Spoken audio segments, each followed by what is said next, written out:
Hey everyone, this is Matt. Welcome back to my channel. So today I want to talk to you about choosing a PhD. So I actually only realized once I moved to industry what it is that is important when choosing a PhD, and in this video I want to bring 6 different items to your attention which I think are absolutely crucial when deciding on your PhD. So first of all, I've done a PhD, then a couple of postdocs, and I became a PhD supervisor, well, a co-supervisor, and then at some point I moved to industry. And only after 1 year in the industry I realized that there are 6 specific things that you need to really pay attention to when you're choosing your PhD so that it serves you in the short and long run. Right, so the first thing on the list is the topic. So obviously the topic of your PhD needs to be interesting to you. After all, you will read, thousands of papers on this topic, and you will write literature reviews. So it really needs to be something that you're willing to spend so much time researching, reading about, and so on. So when I was picking my PhD, this is what I was basically focused on. However, this wasn't super useful to me because I was interested in nearly everything. I'm a scientist at heart, and there are so many things that do interest me. So I was a bit all over the place when I was deciding what it is that I really want to do, and it almost felt like it would just come down to luck that I've got a PhD in this topic rather than a different topic. So this was me, and I don't want you to do this. So now I want to add to the topic money. So the topic that you're going to choose does not only needs to be interesting to you, but also there needs to be money within this field. Okay, so let's think long term now. I want you to take your PhD knowledge and then be able to use it throughout your academic career or non-academic career. So the skills, the methods, the techniques, the software that you've learned how to use.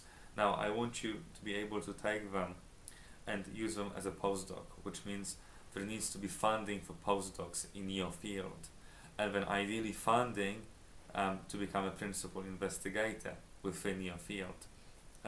So if you choose an obscure topic for your PhD, then it might be quite difficult to find postdoc positions and then funding for principal investigator positions within this field. Then if you choose a hot topic, right, it will be much easier to find academic positions. On the other hand, if you decide to leave academia and, for example, to go to industry, then you need to make sure that the skill set you've earned during your PhD is going to be useful to industry, right? So there's no point spending 3 or 4 years, hammering how to do specific experiments and then not being able to use, the information you've learned from these experiments ever again, because industry just doesn't value these type of experiments. There's no use for this kind of research in industry. So you really need to make sure that the topic is actually applicable in the long run to industry, and there's funding within academia. So once you do this, then you can start looking at the location where you want to do your PhD, right? So you have probably a long list of universities that are offering PhDs within your areas of interest, and then you really need to look at these universities and think, are these good places to do this type of research? So in general, the research intensive universities are very good for doing PhDs. So in the UK, this would be definitely the Russell Group universities, but this is obvious. What you really need to focus on is whether your particular university, doesn't matter whether it is research intensive or teaching intensive, has a reputation for doing research in your field. So I know of some teaching intensive universities who actually excel in doing research for very small within very small particular fields, and that's absolutely okay to do a PhD there, because these guys have all the expertise within these fields, these specific fields, and they also have the equipment. So this is why it's a good idea to do a PhD there. You don't want to end up doing a PhD somewhere where these guys are just not prepared for your topic. And this could be potentially because there is only one principal investigator who's very new, who does research within your field, and no one else does similar research, right? There are no other investigators doing very similar research. And also, obviously, teaching intensive universities will be less geared up for research, which might mean they have far less equipment available, and there is so much more bureaucracy, admin, all of these loops and hoops to jump over to get things done, right? To get access to equipment, source equipment, consumables, and so on. So all in all, what I advise you to do is to end up doing a PhD in a place that is well known for doing research within your field. So this was the second point. Now the third point is the principal investigator, right? So you need to make sure that you like their personality, that you get along with them. So definitely have a half an hour coffee, maybe once, maybe twice with them, or a Zoom chat, whatever, to make sure you do get along and you have things in common other than science, right? Because remember, this is a person that you're going to be spending basically every day for 3-4 years, right? You're going to have a lot of conversations with them, so you really need to make sure that you get along, and also speak to the PhD students or recent PhD graduates. That's also really important, because remember, the thing here is anyone can be nice over a half an hour cup of coffee, right? But what are they like when things go south, right? And it is the PhD students who will know, when we're not getting data, when things are not working out, how do the supervisors behave? How do they take it in, right? Are they supportive? Are they not? And so on. So you really need to speak to these people to learn more about the supervisor and make sure that you're gonna get along in the long run. The point number 4 here is you need to figure out what are your supervisor's expectations for you as a PhD student and for this project, right? So this is a separate conversation you need to have, because every supervisor will have a different management style, and you will want to be managed in a specific way as well. So for example, I hate being micromanaged.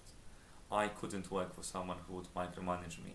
I want to research all the training I need, and then I want to be left alone to do my thing. But not everyone is like me. Some people prefer to spend more time with their supervisor, and some supervisors might be like me, but they will essentially train you, and then they will want to give you space to do your own thing. So you really need to talk to your supervisor about this and find out their expectations for the project, right?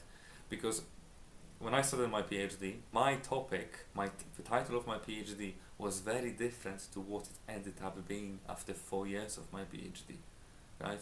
It really transformed, and I went on a massive tangent throughout my PhD and ended up somewhere completely different, which I'm glad I did. But you need to be aware whether your supervisor is really keen on following this particular title of your PhD, the topic, or is a bit flexible, and depending on what kind of data you get, they might lead you in a slightly different direction, and if so, what are these directions? And they will probably have some ideas for the project, and plan B, C, and D for what to do if things don't work out. So you definitely need to check this out. and then based on the answers you get, think whether this is something that suits you, think whether this is something that you would want to do, and doing this kind of research will serve you in the long run in terms of getting a job later within academia or industry or whenever really. The point number 5 is to consider the career stage of your supervisor, so of your potential supervisor. So in general you have 2 types of supervisors. You have the new principal investigators, and you have well-established principal investigators, right? And they come with different perks and advantages and disadvantages. So if your supervisor is fresh, is new, it is much more likely that they will spend a lot of contact hours with you, because you will be probably the only PhD student they have, or maybe one of the 2 or 3 PhD students, and they still need to prove themselves, right? And it is really important for their career that you succeed, that you generate papers, you generate data, so then they can write grants and so on, right? So they really heavily rely on you, no pressure. But this means they're going to spend a lot of time with you, they're going to guide you a lot, and you will definitely need to make sure that you get along with them, right? On the other hand, they may not have very well established collaborators, so you might travel a little bit less and have a little bit less exposure to people in your field. On the other hand, if it is a very well established principal investigator, they will have lots of collaborators, they will know lots of people, they will be able to introduce you to these people, so this is definitely beneficial later if you want to work with them, especially during your postdoc years. Also, a very well established supervisor might have postdocs, and actually they will not spend so much time with you, but they will send their postdocs to train you, to teach you, and so on. So you actually at this point need to meet the postdocs, because the postdocs will become your real day-to-day supervisors, right? So your principal supervisor, the well-established PI, will maybe spend 20 minutes, half an hour with you every week, every other week, and that will be all of it and will guide you. But the real person you will work with will be the postdoc. So you really need to make sure that you get along with the postdocs. So another thing is that well-established supervisors are more likely to be relaxed, and because they have a bit more money. Now this is not always the case, but it's more likely that they submitted lots of grants, they know how to get the funding, get the money, so you might have access to simply more expensive consumables, reagents, software, and so on. So this might be the case, might be great, but also make sure that this is actually the case, because not all well-established supervisors do have money, and you can quickly judge this based on how big the group is. If the group is big, they have lots of long-term postdocs, then they do have a lot of money, right? If the group is small, they have maybe 1 postdoc or 2 postdocs, but they seem to be always on short-term contracts, then they are probably struggling for money.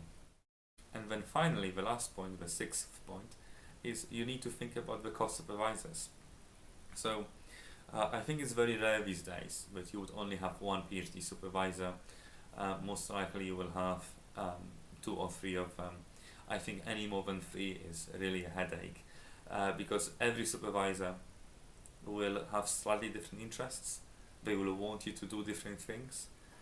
So when I was a PhD student, I had 2 supervisors, and I must admit one of them was my main supervisor, and the other one I didn't listen to so much. And simply, whether this was good or bad, sometimes it was good, sometimes it was bad, depending on the situation. But all in all, the problem is when your supervisors are asking you to do different things, right? They're not in line. So you need to make sure that you actually have 1 main supervisor, and the other ones are there, and they're supportive, and they actually provide you feedback, equipment, and encouragement and training that maybe the other supervisor can't. You do need to consider the co-supervisors, but my only advice would be you probably don't want too many of them, because you don't want 3 or more different people trying to pull you in different directions. So I think altogether, consider all of these aspects, and I will make another set of videos on each of these, because we can definitely go much deeper into picking the topic, talking about the money, talking about the location of the university. So I will talk about this in the future, and for now, if you benefit from the content, please subscribe to the channel, hit the bell notification, and I'll see you in the next one.